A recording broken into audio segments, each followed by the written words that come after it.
오늘은 아주 핫한 장비를 소개해 드리겠습니다. 지금 이 앞에 보이는 이 블랙매직 이 흑마법의 장비는 아템 텔레비전 스튜디오 프로 4K, 그리고 이 믹서는 야마하 MG16XU 이렇게 되어 있고요. 사실 이 장비는 저렴하고 거창하게 생겼지만 멋있게 생겼어요. 그렇지만 이게 열 몇 배가 더 비싸요. 실제로. 자, 이 장비의 특징은 4K입니다. 4K로 이 인풋이 이제 SGI로 8개를 받을 수가 있고요. 맞죠? 8개. 그리고 저렇게 출력을 뽑을 수가 있습니다. 예를 들어 이런 식으로 지금 1번, 2번, 3번에 대한 출력을 뽑을 수가 있습니다. 자, 중요한 건 지금 이 기능이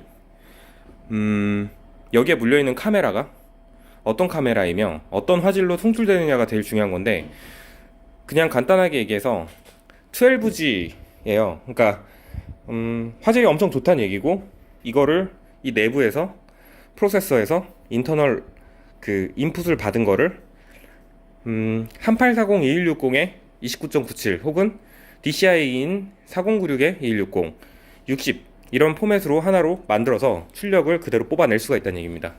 그냥 그야말로 멀티채널 스위처이자 믹서라고 볼 수가 있는 건데, 그 말은 지금 제 앞에 있는 이 장비가 우리나라의 지금 방송 포맷의 규격에 거의 탑 오브 탑이라고 할 수 있을 정도의 하이엔드급의 신호를 다룬다고 할 수가 있습니다. 자, 이게 지금 정말 예전에 중계 장비 대비하면 엄청나게 심플해진 거죠. 그리고 사실 이거는 그냥 어떻게 보면 지금 음성 때문에 저희가 설치를 한 건데, 사실은 저희도 이렇게 심플하게 하는 거를 더 좋아하긴 합니다. 그리고 카메라를 일단 봐야 되는데, 지금 저희가 이 지금 쓰는 카메라 중에 메인은 지금 C500을 달았네요. 저도 지금 C200인 줄 알았는데 보니까 C500인데, 지금 보시면 여기에 C500을 하면 좋은 이유가, C500이 알고 보면 되게 고급기란 말이죠. 이게 3G SDI로 두 개를 뽑을 수가 있어요. 두 개를 합치면 6G SDI가 되는 건데, 그러면 화질이 더 좋게 아웃풋이 뽑힐 수 있다는 얘기고, 기본적으로 ENG라든지 그런 기본적으로 중계를 했었던 방송 카메라들은 2.3분의 1인치나, 그러니까 즉 작은 센서를 활용했는데, 지금 이 C500만 해도 수많은 영화 드라마를 찍은 35mm 센서죠.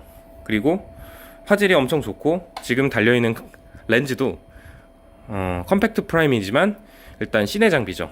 그 말은 심도도 확보할 수 있고, 드라마나 영화급의 화질에 이 UHD 실시간 로우 데이터를 곧장 이쪽으로 받을 수 있다는 얘기입니다. 이거를 독립 채널 8개를 동시에 받아서 이제 믹스를 해서 출력을 할 수 있는 정말 그런 엄청난 장비가 되는 거고, 이제 요즘 유튜브 같은 경우에 수요가 이제 그런 수요가 많이 생긴 거죠. 과거에 이제 장비가 부피가 훨씬 크고, 또 렌즈나 뭐 여러 가지 바디도 크고, 근데 그런 중계 장비들이 정말 굉장히 극단적으로 작아졌을 때, 보통 웹캠에 마이크에 거의 뭐 그냥 컴퓨터 앞에 달려있는 그런 것만 써서 방송을 하는 사람들도 있었다는 얘기죠. 그거를 이제 초기에 라이브 스트리밍 시장이라고 볼 수가 있는데, 지금 같은 경우에 그 라이브 스트리밍 시장이 이제 고도화가 됐죠. 사람들이 여러 명이 이제 토크를 한다든지 여러 가지 상황이 됐을 때, 혹은 어떤 행사가 있을 때 중계를 해야 되고 이걸 송출을 하고 스위칭을 해야 되는 상황이 됐을 때, 그런 상황에서 지금 그런 상황이, 예를 들어서 이게 큰 자리에서, 그러니까 뭐 행사라든지 인터뷰 자리나 방송 촬영을 하는 그런 자리가 이렇게 축소가 된 게 아니라, 반대로 역으로 가볍게 인터넷 유튜브 방송에서 이 토크를 할 때, 그런 상황에서도 이런 카메라들을 장비를 사용하게 되는 경우가 굉장히 많이 발생했다는 얘기예요. 반대로 좋게 얘기하자면 새로운 시장이 어떻게 보면 생긴 거고, 실제로 가장 많이 볼 수 있는 형태가 됩니다. 여러 명이 나와서 여러 TV 채널을 보면 전 세계적으로도 그렇고 우리나라에서도 주로 이제 토크를 하는 방송들이 있죠. 근데 과거에는 좀 정말 조악한 화질에 조악한 음질로 세팅을 하다가, 기본적으로 음질은 요즘은 좀 신경을 쓰는 편이지만 화질이라든지 전체적인 시스템 자체는 아직은 아주 개선이 많이 돼야 되는 상황이 된 거죠. 그래서 저희도 실제로 지금 이 시스템을 주로 활용하는 클라이언트들은 어느 정도 모델이나 어느 정도 이제 전문가들이 모셔서 이렇게 예산이 있는 상태에서 진행이 될 때 여러 카메라 세팅을 해서 이런 상황에서 카메라를 워킹을 하면서 영상을 편집 없이 재밌게 보여주려고 할 때 이런 세팅을 사용을 합니다. 실시간 크로마키부터 시작해서 실시간 뭐 저기 컷 편집, 실시간 그 사운드 믹싱 그거부터 시작해서 다양한 형태로 그 이 4K UHD로 그게 다 되기 때문에 엄청난 장점이 있는 거죠. 예를 들어서 1번, 2번 채널이 있고 저게 저런 식으로 됩니다. 자, 이런 상황에서 자, 여기에 컷을 누르면 이제 이런 식으로 화면 전환이 되는 거죠. 화면 전환이 되면 기본적으로 프로그램 쪽으로 최종본이 나가기 때문에 이거를 녹화를 해서 그대로 올리면 보통 대부분의 편집에서 한 반 이상의 이유가 여러 멀티캠을 썼을 때는 사이즈 변화나 어떤 사람의 포커스를 주기 위해서 이제 저런 화면 전환을 합니다. 이런 식으로 화면 전환 효과를 줄 수도 있고요. 이런 식으로 딥 효과로 이런 식으로 번쩍번쩍 하면서 마치 뮤직비디오처럼 효과를 줄 수도 있습니다. DJ 하는 것처럼. 그리고 페이드 투 블랙을 할 수도 있고 예, 이런 효과도 됩니다. 이제 이런 식으로 다양한 효과를 그것도 UHD 로우로 할 수 있게 된 거죠. 옛날에도 이런 장비가 있었죠. 그때 당시만 해도 비디오 믹서 같은 경우에 FHD도 아니고 720480 NTSC라는 방식의 그 정말 그 정도로 이제 그 저화질로 이걸 했었죠. 근데 지금 같은 경우에 UHD까지 이게 넘어온 상황이고 마치 미러리스 카메라가 그 하이엔드 포맷을 로우 포맷을 지원하는 그런 거나 아니면 이제 UHD급 이상에서 고속을 지원하는 것처럼 뭔가 포맷에 있어서 굉장히 혁신적이고 어드밴스드한 그런 모델이라고 볼 수가 있어요. 이런 그 멀티 소스를 실시간으로 이런 식으로 효과를 줘가면서 바로 섞고 할 수 있다라는 거는 굉장히 큰 혁신이 되고 여기에서도 굉장히 다양한 이 기능 설정을 할 수 있습니다. 이것만 해도 페이드 투 블랙이라는 기능에 이 속도를 정할 수가 있는 거고 그리고 이 트랜지션에 대한 거 업스트림 그리고 컬러 제너레이터라고 해서 이것도 아까 그 딥 소스 이거를 실행을 했을 때 이런 식으로 색깔이 변하는 거에서 컬러 설정을 해줄 수가 있어요. 예를 들어 컬러 2를 세팅을 해서 이제 컬러 2로 만약 해서 세팅을 가면 이거를 예, 셋 하면 아직 설정이 안 됐는데 컬러 2로 묶어야 되는데 제가 지금 그걸 안 했네요. 컬러 아무튼 이런 식으로 색을 바꿀 수도 있고 여러가지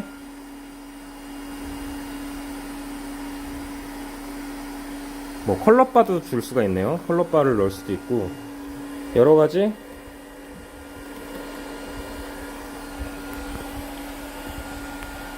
기능을 다 사용할 수 있다면은 정말 이 자체 내에서만 해도 대단히 그 영상을 풍부하게 만들어줄 수 있는 그런 게 됩니다. 앞으로 솔직히 이쪽 계열에서 UHD로 고화질 송출로 그 컨텐츠를 만드는 거는 굉장히 시장에 많을 거라고 저희도 예측을 하고 실제로 지금 제일 많이 저희가 하고 있는 것 중에 하나인데 첫 번째로 앞으로 유튜브 계열의 정보성 컨텐츠나 이런 토크 관련된 컨텐츠가 굉장히 많이 나올 것이고 거기에는 이제 멀티캠을 쓰는 게 당연하게 될 것이며 그리고 라이브 미디어 커머스가 됐던 뭔가 포커싱을 제대로 해서 보여줄 때 이런 그 카메라들을 활용해 가지고 멀티캠을 줌을 제대로 개방을 해서 아주 매크로하게 자세하게 보여줄 수 있는 거고 그런 부분을 편집 없이 할 수 있다는 게 굉장히 중요해요. 편집이 한 컨텐츠당 편집을 하게 되면 그 적어도 몇십만 원 이상의 혹은 몇백만 원까지 예산이 간단한 컷 편집이어도 소요가 되게 되고 고화질일수록 더 그렇게 되는데 지금 같은 경우는 보시면 레드도 들어왔네. 지금 같은 경우는 그 여기에서 이제 거의 대부분의 편집이 다 이루어지기 때문에 나중에 이거를 여기에서 자체적인 녹화를 하던지 아니면은 스트림 프로그램인 OBS나 엑스플릿 같은 데서 녹화를 한 상태로 그거를 편집을 해서 사이즈를 줄이던지 뭐 길이를 조절을 하던지 거기에서 이제 추가 편집을 하든지 그런 식으로 응용이 되고, 각 카메라마다도 레코딩을 따로 할 수가 있습니다. 그렇게 되면 이제 여러 컨텐츠를 한 번에 만들 수가 있게 되는 거고, 사실 이 세팅에 대한 중요성이 더 커지죠. 예전에는 뭔가 찍을 때 스튜디오도 굉장히 넓은 곳이 필요했는데, 저희 스튜디오에서도 오늘도 찍고 어제도 찍었는데, 지금도 저 책상 앞에서 3명이 얘기하는 거를 이 시스템으로 그대로 찍었는데 굉장히 만족을 했습니다. 네, 마찬가지로 앞으로 이런 그 거의 하이엔드에 근접한 컴팩트 스트리밍 환경이 굉장히 중요해질 거라고 보는 게, 예를 들어서 뷰티 컨텐츠를 만들 때 아니 ENG 렌즈나 혹은 뭐 다른 일반적인 카메라로 줌을 당겨가지고 그 클로즈업을 보여주려면 차라리 DSLR로 가까이서 찍는 게 낫겠죠? 근데 그런 것처럼 지금 기본적인 조명들이 필요할 거고, 무엇보다 그런 환경이 되려면 시네 렌즈나 저런 확실한 그 좋은 이런 구경이 큰 확실히 화질이 나오는 실제 광고나 영화 드라마를 찍는 그런 렌즈, 특히 거기 앞에 필터까지 적용을 해서 촬영을 하게 되면 바로 광고가 됩니다. 그러면 당연히 여기 우리나라의 무슨 아모레모사 그 태평양사나 혹은 그 뭐 여러 그런 뷰티 업체들부터 이런 뭐 그런 관련된 제품에 대한 리뷰를 하거나 영상을 제작을 할 때 당연히 시네 렌즈에 필터를 끼고 이런 카메라로 UHD로 편집을 하면서 진행을 하는 걸 선호를 할 것이고, 그렇게 이제 한번 이 시스템을 경험을 해보신 분들은 다른 세팅을 생각하기에는 너무 하이엔드를 경험해 보시게 되는 거죠. 그런데 이번 같은 경우에 정말 신기하게도 지금 이 카메라가 C500이고 이제 저희가 다음 주에 FX9이 2대가 들어와서 그 FX9과 그리고 이거 FS7이고 레드가 있는데, 이제 사람들이 생각하기에 레드를 이제 많이 쓸 거라고 생각하지만 레드는 여기에 부적합한 카메라입니다. 이유가 이거는 이제 SDI가 출력이 3D SDI가 아니고 모니터 SDI라 1920밖에 이제 지원을 안 해요. 근데 지금 이 텔레비전 스튜디오는 UHD 4K로 들어와야지 의미가 있는 거라, 의외로 레드가 그런 부분에서 부적격이라는 거죠. 5천만 원의 초기 출고가를 갖고 나온 카메라고, 액세서리까지 다 하면 한 8천만 원이 넘고 렌즈까지 하면 1억이 넘는 카메라지만 지금 이 세팅에선 잘린 거예요. 네, 그런 것처럼 되고, 또 한 가지는 여러 가지 카메라들에 대한 아무튼 그 HDMI 인풋 같은 경우도 물론 되긴 하지만 SDI로 변환을 한번 해줘야 되기 때문에 네이티브 SDI로 3G로 출력이 되는 거의 카메라로 이걸 구성을 하시는 걸 권합니다. 이유가 HDMI 2.0 기준으로 그 전송 속도가 3G SDI에 대비해서 많이 느립니다. 정확하게 몇 배가 느리다 이렇게 말씀드리긴 애매하지만 많이 느린 편이라 되도록이면 3G SDI급 이상으로 이제 출력을 받는 게 좋겠죠. 여기도 보시면 울트라 HD 라이브 프로덕션 스위처 위드 8 인디펜던츠 8개 독립적인 12G 12G SDI로 인풋이 된다고 이걸 강조했잖아요. 그게 이제 4K 모델 풀 스탠다드 컨버전 온 올 12G SDI 인풋, 저게 이제 전송 속도로 의미를 하는 거기 때문에 중요한 부분이 됩니다. 아주 중요하죠. 그리고 일단 그렇게 돼서 의외의 결과가 과거에 FS7부터 여러 가지, 저희도 이제 XCA 여기에서 이제 로우 아웃풋이 되는데, 저런 SDA 로우 아웃풋을 갖고 있었던 과거의 하이엔드 카메라들이 또 다시 메이저에서 계속 활동할 수 있는 기회를 갖게 된 거죠. 그래서 아무튼 지금 저희가 이 세팅을 거의 완료를 했고, 앞으로 많은 곳에서 여러 가지 여러 현장에서 쓰이길 바랍니다.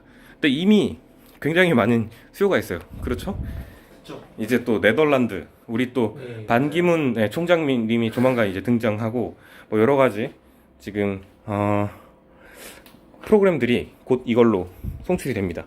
뭐 얼마나 좋아요. 이게 지금 솔직히 맨날 저 모니터도 안 되는 그 DR680 그러니까 일반적인 레코더에서 지금 자 1번 마이크, 자 2번에서 지금 잡음 들어옵니다 이렇게 들어오면은 자 2번 잡음 넣고 빼고 이 정도로 하고 피크 체크하고 이렇게 해서 지금 이퀄라이징 살짝 조정하고 그리고 네 만약 안 되면은 채널 이동하고 이렇게 해서 사운드를 조정하고 여기에서 영상 다 조정하고 그리고 아웃풋은 UHD의 로우 12G 거의 뭐 이 세팅이면 앞으로 이런 실내에서 촬영을 하는 하이엔드 컨텐츠에서는 꼭 필수 컨텐츠가 되지 않을까라는 생각을 합니다. 사실 중계에서 이 4K 12G 스위처가 만약 옛날 기준으로 산정이 되면 몇 억짜리 장비거든요. 완전 렉이 이만한 게 들어와야 돼요. 사실 지금도 그렇게 세팅을 하고 프로급에서는 다 그렇게 하고 있지만 뭐 사실 별다른 게 없죠. 그리고 무엇보다 지금의 포인트는 과거에 쓰여졌던 그런 ENG 카메라나 뭐 그런 그 방송 스위처류가 아니라 행사에 쓰는 그런 그 Z 시리즈의 카메라가 아니라 시네를 쓴다는 거예요. 시네 장비에 큰 센서에 시네 카메라를 쓰기 때문에 정말 엄청난 효과가 나옵니다. 이걸로 진짜 세팅해서 보면 화질이 정말 좋아요. 화질부터 다양한 효과를 만들 수가 있죠. 자, 오늘은 이 정도만 말씀드리고 다른 영상으로 이 기기를 오퍼레이팅을 하는 걸 간단하게 보여드리겠습니다.